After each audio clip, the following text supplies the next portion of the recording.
Hello guys, I've seen some of you, including me, having problems with Secret Network because recently responsible developers upgraded the blockchain a few times and it was announced that versions after beta 15 are not backward compatible. So here comes a small guide, and today we are setting our Secret Network development environment, storing, initializing, querying and executing template smart contract on the Secret Network.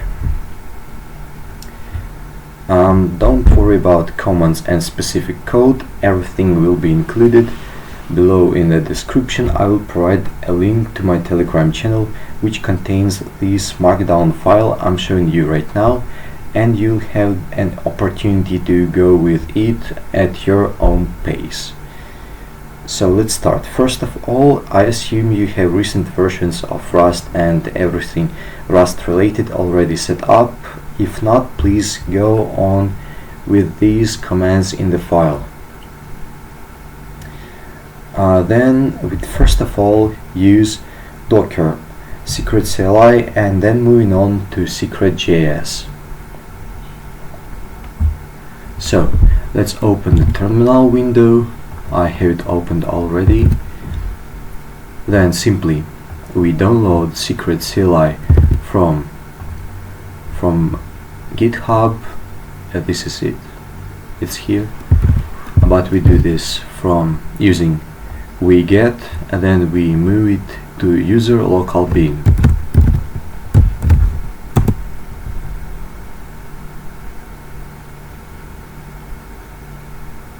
It's moving actually faster than I expected. And here it is. So now we have secretcli on our machine. Now what's next? We set up local secret. This is the Docker image. We'll be running a local secret node in our Docker. So we paste it in and it will download everything, and it will take a little bit of time, so I'll pause and continue once it's done. Well, it's working now. As you can see, there is local node of Secret Network running in the terminal in the Docker. The thing I wanted you to see that we actually use secretcli version 1.15.0 beta 0.15, this one version, and we'll use secretjs version 1.15.0 beta 0.1, and that's why we specify the version, because it's actually better version. So we should specify it, because if we do something like latest, it will use the other Docker image which is not compatible with the actual network. So please mind the versions. Then I had a small workaround because secretcli and Docker node didn't communicate well with each other, so I kinda had a small workaround with secretd. So I changed the ownership of the first of all, let's let it go to the background and open a new terminal. So first of all, we change back from root to our own user the ownership of this directory, and then we have two options to set up the secretcli configurations for the local net or for the test net. We'll go with the with the local net today, but there are commands provided for the test net as well. So we'll paste that in, and we can actually check that configurations were loaded successfully.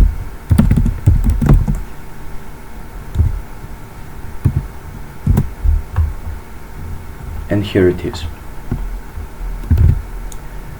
Then what we're gonna do is go to tmp folder and clone the template, this one, template from SCRT Labs. This is a simple counter smart contract. Paste that in, it cloned, and now we're here. We have let me open nvim. Here it is. This is the project. This is the project of secret counter. So let's try to build it. It's actually provided as is. Yeah, as you can see. Let's make build. It will build it all. It won't take long.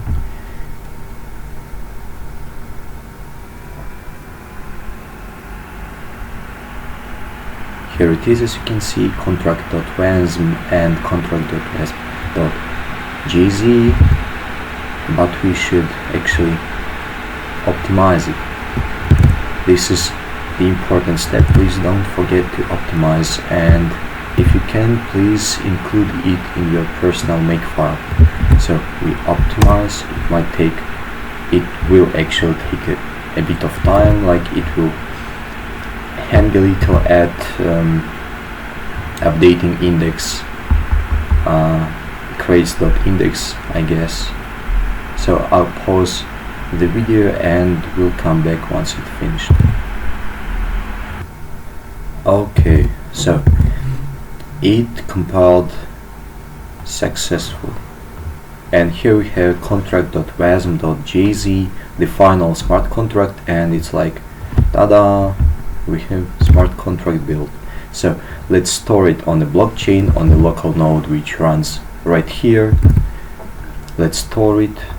We'll use predefined wallet A, and please don't forget this is the you should specify gas prices like 0.1 USCRT, because after a recent upgrade of the secret CLI you should implicitly specify this. So we paste it in, and it will store the smart contract on the local node. To check that it stored it actually successfully, we run this command, and it outputs code ID, creator, that's wallet A, and yeah, code hash, so it's like successful. What's next? We'll try to instantiate that contract with this command, instantiating. So, and we'll check that we instantiated it successfully, and it says contract address. So we have contract address. We'll copy that and paste that in here and in here. Oops. So now we'll make a simple query to that one. Contract will get a count. It is actually instantiated with count 0, so it should output count 0. Let's see. And it actually output count 0, so it works as expected with query.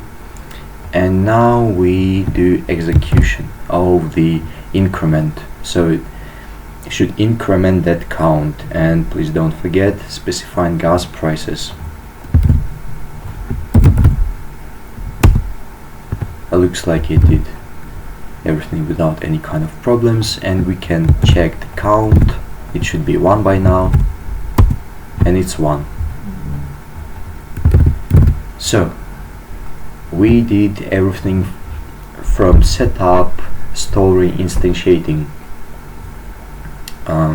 querying and executing contracts using a secret CLI.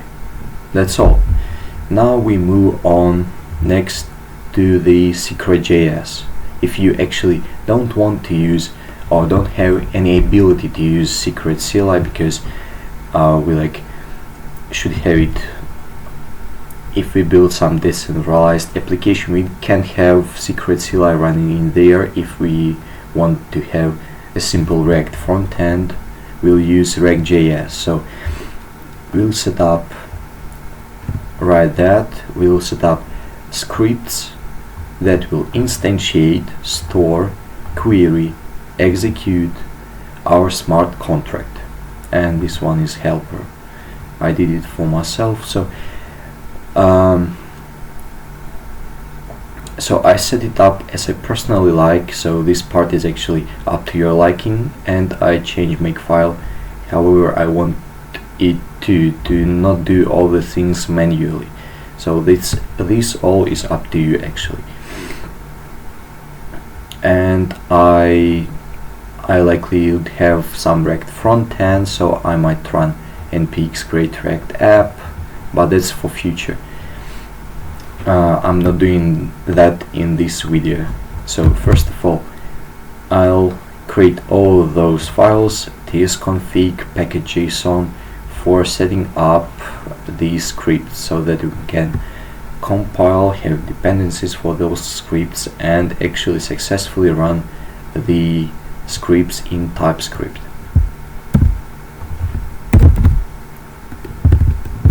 So first of all, and actually we'll have .env file. I'll give you an example.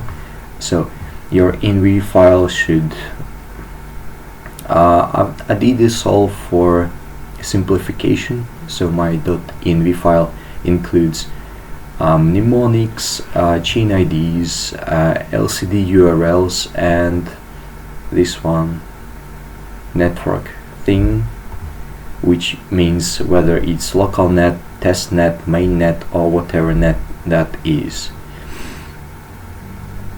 So yeah, that's all up to your liking. I say it once again.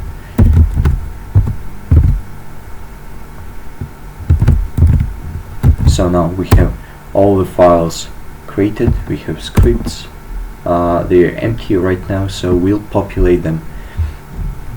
You can skip this part if you are not interested in simply populating the files with proper content.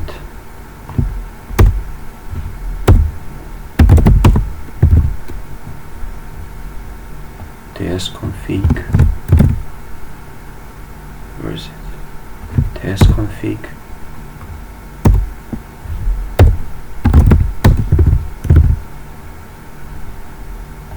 package.json,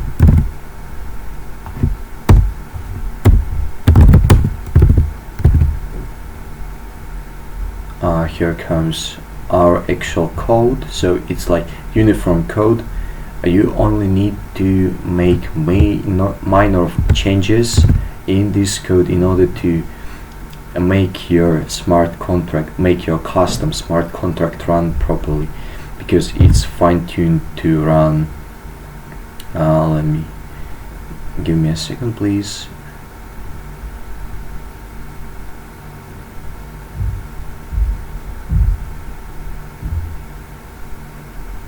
I can't find. Well, this store script is actually the same.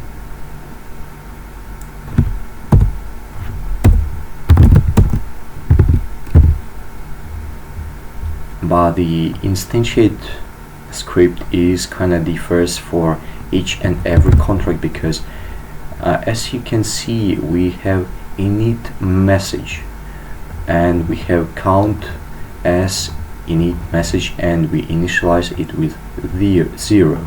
So if you have some other initialization parameters, you should definitely change that.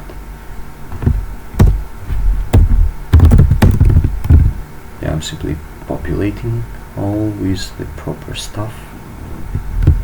A query count as well, it's always different, because you're gonna query different things in different smart contracts, and execution as well.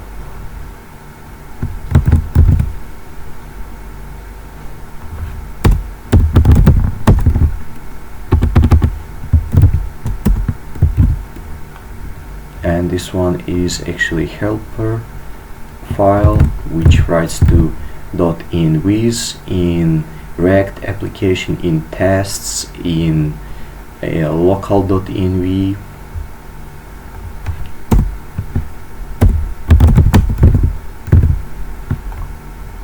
So currently I have everything populated. It just fires up a lot of errors because nothing is actually installed just yet, so we'll install it with npm install.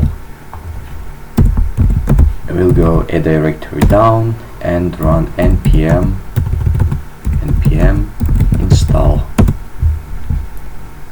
It will circle a little bit and install every dependency, which is actually here.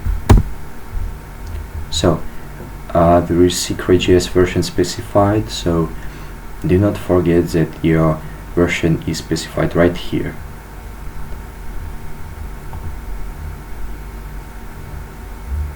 Also test config, it says that my scripts are in the scripts folder and it's successful. So now we compile our TypeScript scripts from TypeScript to JavaScript so that we can actually run it properly, because TypeScript should be compiled with npm run build. And it was built successfully, as you can see, in this folder. Now we try to store the contract,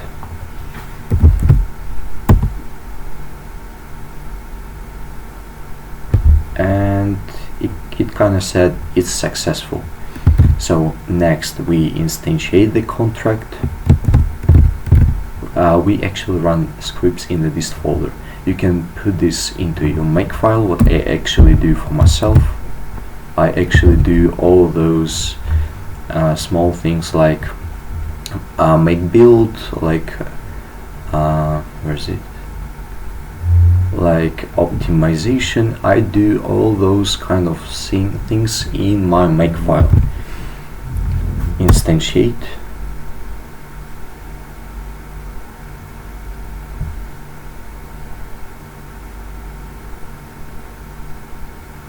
And it was instantiated because we see the contract address. This is contract address. So then actually this contract, what this write to env.ts does, it collects all the proper information we need in our development, like contract addresses, code IDs, hashes. It collects everything in .env, like this. Contract address, contract code hash, code ID. So it was successful. Now it's time to actually use the smart contract, like query the smart contract first of all. And here comes the script. And it queried the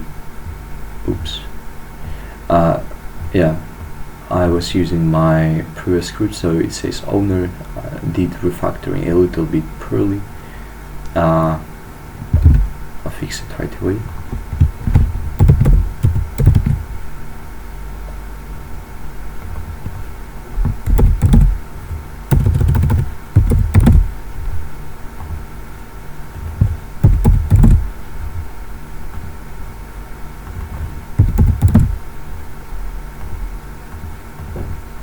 Well, it's done.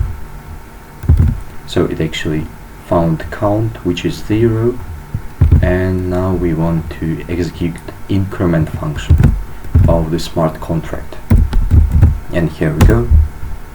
It executes, it does its thing and says, oh yeah, a little bit more of factoring.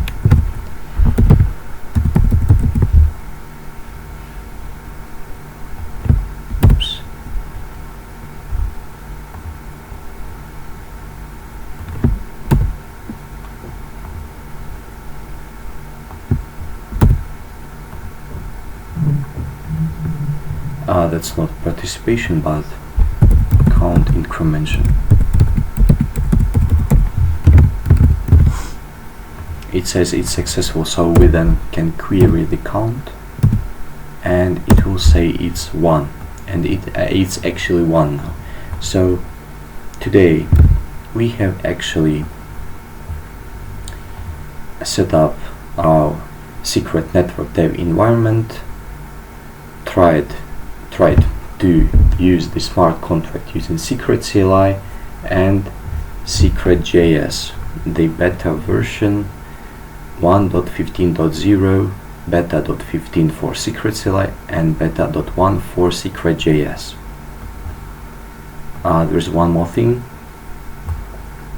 We won't cover Kepler wallet integration, but if you'd want to go on with it, ensure you're running this one version or later. If you need to manually update it, see this page. Okay, so that's it. You can use secretjs in your front end, and that's all for today. Hope that was useful.